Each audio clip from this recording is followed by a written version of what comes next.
The great Carl Sagan was always being approached by people who claimed to have been abducted by aliens.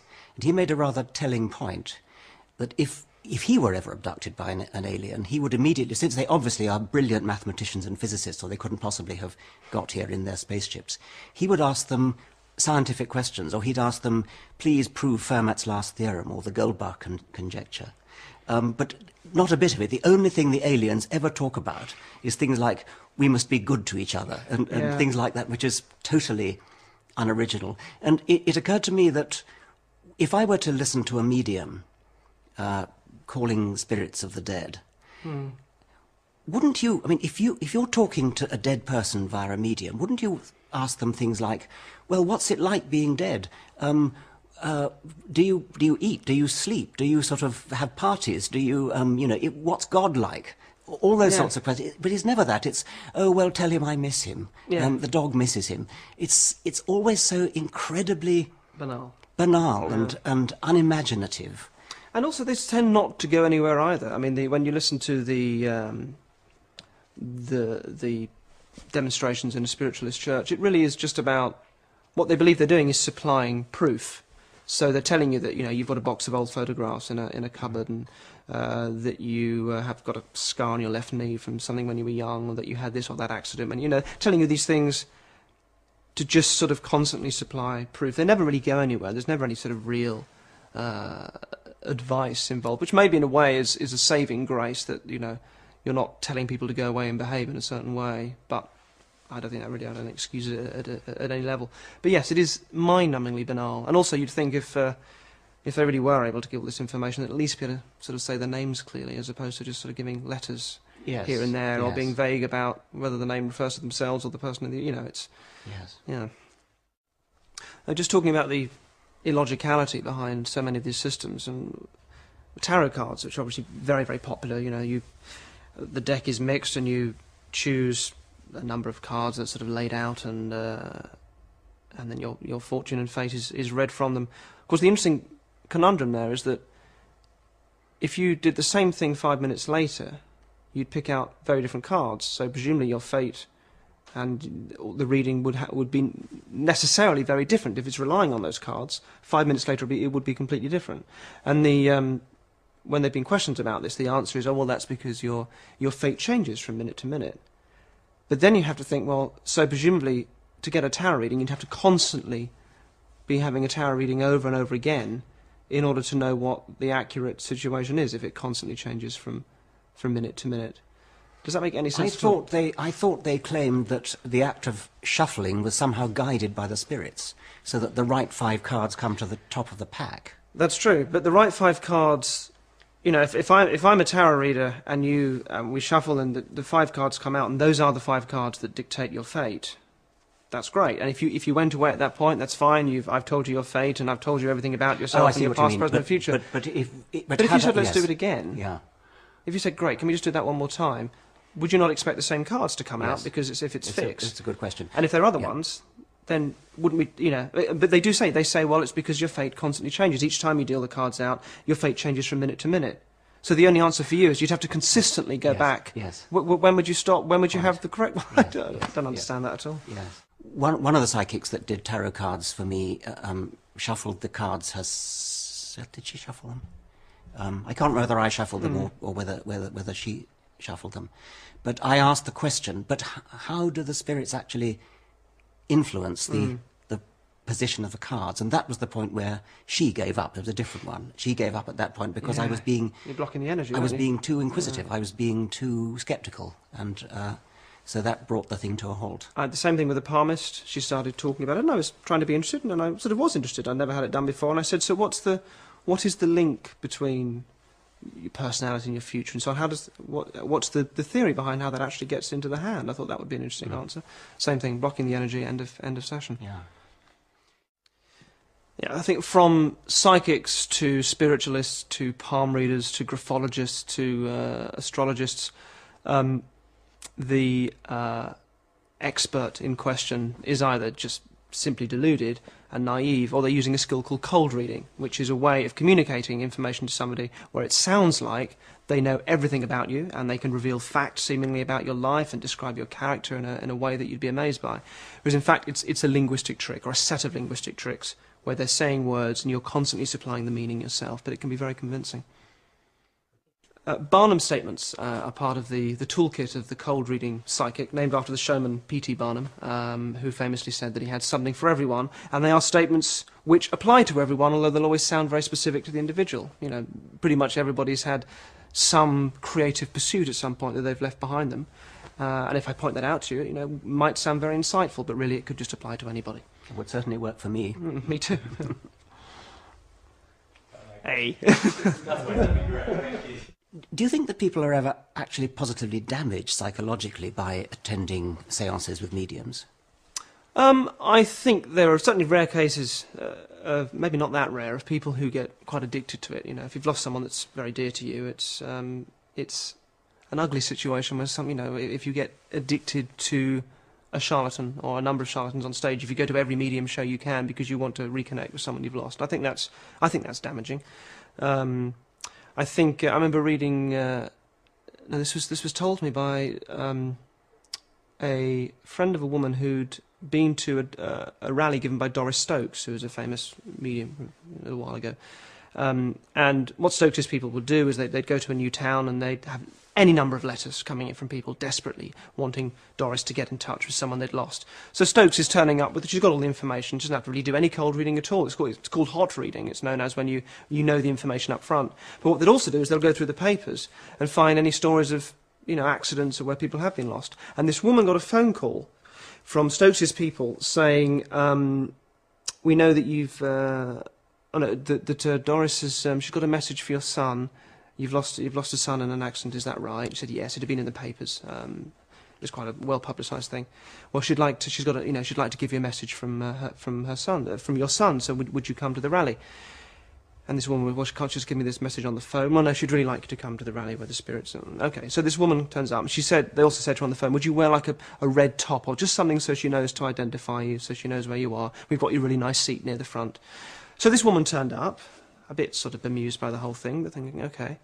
And during the show, after Stokes had had a few misses, you know, and needed to lift it a bit, she said, oh, there's a lady over there in the red jumper over there, and oh, there's a lovely lad coming through to me now. I said he died, and he was your son, and it was a drowning, wasn't it? Is that right, my love? Is that right? Yes. She's going, yes. Oh, she stands her up. Yes, that's right. Oh, he's just saying, oh, it was terrible, but he loves you, and you're not to feel bad about it. You're not to blame yourself. And then goes over there. And the audience are amazed, because it looks like she's just been able to... But this woman felt so violated. Mm. It was such a transparently... Why didn't she blow the whistle? Why didn't she spill the beans? Because she's in front of, I don't know, 2,000 or 3,000 people that have attended it. And it's confusing. It's one of those things that, at the time, I think it's just confusing. It's like, okay, where's this going to go? Oh, is that it? All right. And maybe it's only afterwards, maybe, that you kind of think... But she could have written a letter to the local paper or something. I don't know what she did, as it was a friend of hers that told me the story. But I think there's no doubt that for a lot of people, because it really isn't always that convincing, you know, it can be very... Actually, even if she had blown the whistle, I've just remembered a story of James Randi about how he unmasked a psychic who was using he had a earpiece, right, and he had somebody talking to him by radio, who was feeding him information that he was getting from the back of the room, and Randy actually got an engineer to intercept the radio frequency, and so he actually had a film which was shown on national television in America of this bogus psychic. Calling spirits out and saying, you know, I'm getting so-and-so, and getting uncannily accurate information. And all the time, the television audience was hearing the prompting voice that was going into the earpiece. They were hearing it. I see, right, yes. The man should have been completely destroyed. And what happened, he went on with his career as if nothing had happened. It's as though people just don't want to know. They don't want these people to be unmasked, and if they are unmasked, it's almost as though they just go into denial and cut it out. Or maybe there are enough people out there who just hadn't seen that television show and so didn't know that he'd been unmasked. But that particular charlatan to this day, according to Randy, is doing a brisk trade despite an unmasking which could not have been more devastating, you would have thought. I think psychics are going to be no strangers. Where does your scepticism come from? Well, in terms of sort of my history, I used to be a very devout Christian when I was younger, but didn't have a Christian family, didn't have Christian friends. I had one good Christian friend, but it came from a Bible reading class when I was young. It was a sort of unpleasant childhood indoctrination. But because I grew up without a Christian peer group, when I got to university, it was relatively easy for me to kind of sort of think my way out of it in a way, to sort of start to challenge it and not feel too much guilt. I mean, and I started to learn hypnosis at the time. That was the sort of the first stepping stone to what I'm doing now. And I had all these Christians terribly upset and offended that I was doing it because it sort of ushered in demons, as far as they, which to me I kind of thought, well, if you believe that God created us, surely the mind is the pinnacle of that creation. So why looking at the mind in any way would be seen as demonic and a bad thing? I didn't really understand, let alone, if you don't understand hypnosis, how can you say it ushers in demons? And I know I understand it better than they did. So that was a strange kind of, I realised there was just this fear issue with anything that was misunderstood. And the New Age industry at that time was really blossoming, and it was a real bête noire to the fairly rabid pastors that I had and saw at churches. But because at the same time I was getting into magic, and through magic realising how things like tarot cards and psychics really work, and that there's nothing mystical about it that could therefore be seen as dangerous, but it's just simply just sort of rubbish and charlatanism and psychology at work. Two things happened. One, I realised that I talked to psychics, and I'd listen to their sort of circular belief, and I'd think, well, I am just doing exactly the same thing as a Christian. The only difference is it's easier to sort of laugh at them because it's a fringe belief, whereas my belief is so much more endorsed institutionally that it's more respectable.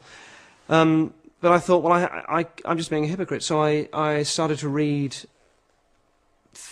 some theology texts and books about sort of how the Bible really kind of came together, and a kind of a mixture of books that I hope would at least challenge my easy, pat answers that I had as a young Christian. And I felt that if I could undo all the easy answers, if I just had a bunch of questions, that I might actually be able to build a much stronger, more defensible faith from it. And then that just sort of didn't happen. It just all seemed silly, and I realised there was no going back. And once you accept that the Bible isn't a historical account of things that have happened, then you're sort of left with no basis for it at all. From that, then, I wanted to defend my non-belief as strongly as I felt that I should have been able to defend it as a believer. So that's something that's been left with me. And on the back of that, and off the back of the magic, a sort of an understanding how these supposedly paranormal industries work, I think you end up just feeling, well, there's information, being open-minded isn't about accepting things mindlessly. Being open-minded is about having the information and then making the best decisions you can. If a chap called Ian Rowland, who wrote a good book on cold reading, made the point that if you're a chef and you think, well, I know if I put poison in this soup and give it to these 200 people, it's going to kill them. But hey, I'll be open-minded. That's not being open-minded. That's just being ignorant. That's just not working with the information you've got. So we have information on things like placebo effect and information like cold reading, and these things exist, and false memories and anecdotal and all those things that are important. And taking that on board is just about being able to make better decisions. That's about being truly open-minded. Ignoring them and putting them to one side in this sort of pursuit of easy answers and intuition as the be-all and end-all of truth. That's not being open-minded at all. I think that's very narrow-minded. And certainly to laugh at people that say that evidence is important, I think that's hypocrisy of the worst kind to call them narrow-minded. Thank you very much. Thank you very much indeed. No, real pleasure. Thank you. Thanks.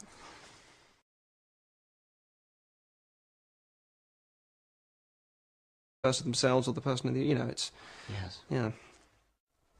Just talking about the illogicality behind so many of these systems, and tarot cards, which are obviously very, very popular, the deck is mixed and you choose a number of cards that's sort of laid out, and then your fortune and fate is read from them. Of course, the interesting conundrum there is that if you did the same thing 5 minutes later, you'd pick out very different cards, so presumably your fate... Good to each other, and things like that, which is totally unoriginal. And it occurred to me that if I were to listen to a medium calling spirits of the dead, wouldn't you, if you're talking to a dead person via a medium, wouldn't you ask them things like, well, what's it like being dead? Do you eat? Do you sleep? Do you sort of have parties? Do you, what's God like? All those sorts of questions. But it's never that. It's, oh, well, tell him I miss him. The dog misses him. It's always so incredibly banal and unimaginative.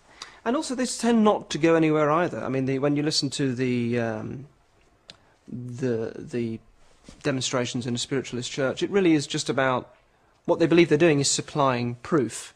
So they're telling you that you've got a box of old photographs in a cupboard, and that you have got a scar on your left knee from something when you were young, or that you had this or that accident. The great Carl Sagan was always being approached by people who claimed to have been abducted by aliens. And he made a rather telling point that if he were ever abducted by an alien, he would immediately, since they obviously are brilliant mathematicians and physicists, or they couldn't possibly have got here in their spaceships, he would ask them scientific questions, or he'd ask them, please prove Fermat's last theorem, or the Goldbach conjecture.